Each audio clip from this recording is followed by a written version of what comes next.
हरे कृष्णा, राधे राधे। आप सभी का स्वागत करती हूँ आपके अपने चैनल कृष्ण प्रिया में। सब लोग कैसे हैं? कान्हा जी की कृपा से सब लोग बहुत ही अच्छे होंगे। जैसे कि आप सभी जानते हैं, मैंने पिछली वीडियो में बताया था कि ना इस बार शरद पूर्णिमा पर ग्रहण पड़ रहा है, तो ऐसे में लड्डू गोपाल जी की सेवा कैसे करें, मतलब कि ग्रहण में लड्डू गोपाल जी की सेवा कैसे करनी है, सारी जानकारी वीडियो में लेके आई हूँ। अगर वीडियो अच्छी लगे तो एक लाइक कीजिएगा।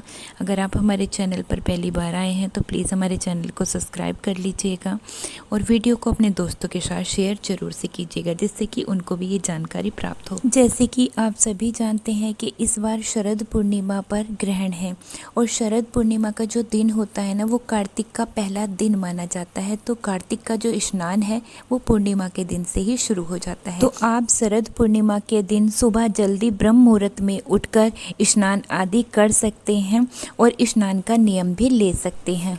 और अब बात कर लेते हैं कि चंद्र ग्रहण में लड्डू गोपाल जी की सेवा कैसे करनी है। देखिए, जब भी ग्रहण लगता है तो उससे पहले उसका सूतक शुरू हो जाता है। तो जैसे चंद्र ग्रहण रात्रि को रहेगा तो जो उसका सूतक है ना, वो शाम को 4 बजे से ही स्टार्ट हो जाएगा।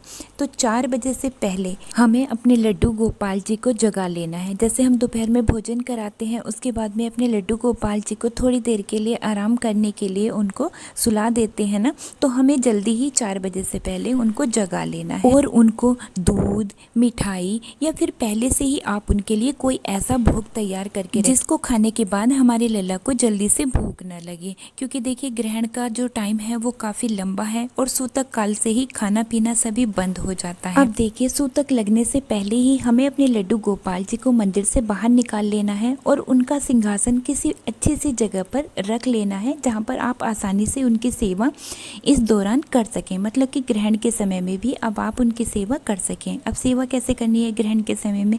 आपको अपने लड्डू गोपाल जी को या तो आपको सुला देना है और उनको चुन्नी से ढक देना है। मतलब कि चुन्नी उनको अच्छे से उड़ा देनी है, उनका जो फेस है वो मतलब ढक जाए और उनको है ना, जो हवा है वो भी जाती रहे, वो सांस लेने में कोई दिक्कत ना हो। तो आपको इस तरह से करना है।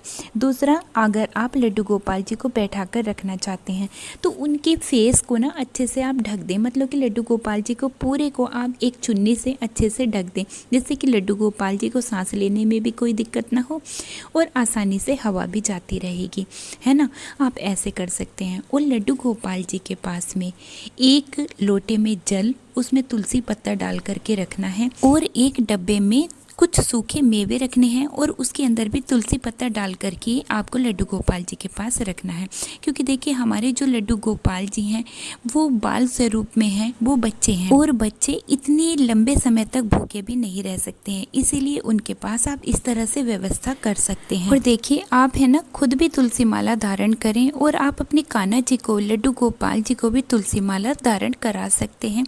ऐसा कहा जाता है कि तुलसी माला धारण करने से ग्रहण के जो दुष्परिणाम होते हैं वो नहीं पड़ते हैं। अब देखिए, ये तो ठाकुर जी हैं, इनको तो खैर क्या पड़ेगा, लेकिन आपके घर में छोटे छोटे बच्चे हैं या आप खुद तुलसी माला धारण कर सकते हैं, अपने घर में बच्चों को भी धारण करवा सकते हैं। अब देखिए, ग्रहण समाप्त होने के बाद सबसे पहले आपको स्नान करना है। उसके बाद में आपको मंदिर की अच्छे से साफ सफाई करनी है, गंगा जल से अच्छे से छींटा लगा लेना है और मंदिर में जो प्रसाद या जल वगैरह रखा हुआ है उन सभी को वहां से हटा देना है, बहुत अच्छे से सफाई कर लेनी है। अब देखिए, जैसे ग्रहण समाप्त होता है तो तुरंत ही आपको स्नान नहीं करना है। जैसे कि ग्रहण समाप्त हुआ उसके आधा घंटे के बाद आपको स्नान करना है, क्योंकि देखिए थोड़ा थोड़ा सा प्रभाव रह जाता है, तो इसीलिए आधा घंटे बाद आप स्नान करें।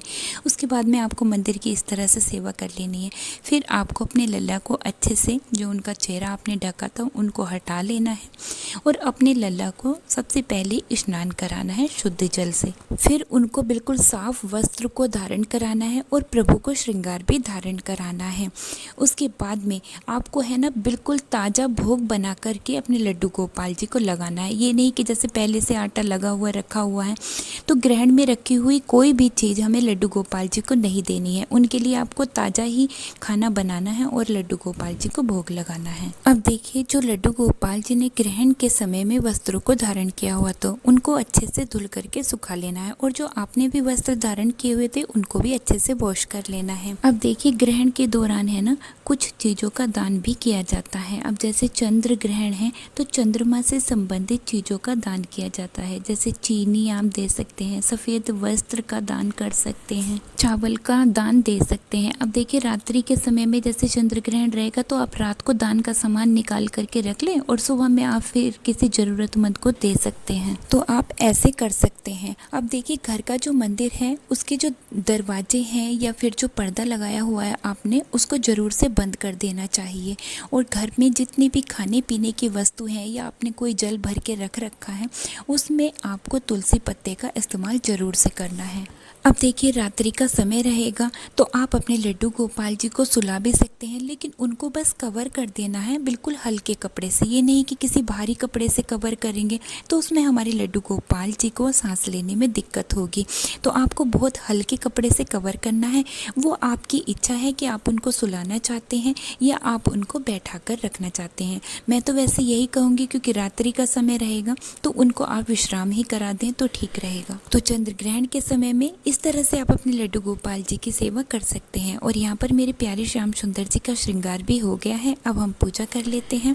उम्मीद करती हूँ आज की ये वीडियो आप सभी को बहुत ही अच्छी लगी होगी। अब मैं वीडियो को यहीं पर ही रोकते हुए लेती हूँ आप सभी से विदा। मिलती हूँ एक और नई वीडियो के साथ। तब तक के लिए आप सभी को हमारे ओर से और हमारे प्यारे श्याम सुंदर जी की ओर से प्यार भरा राधे राधे। हरे कृष्णा।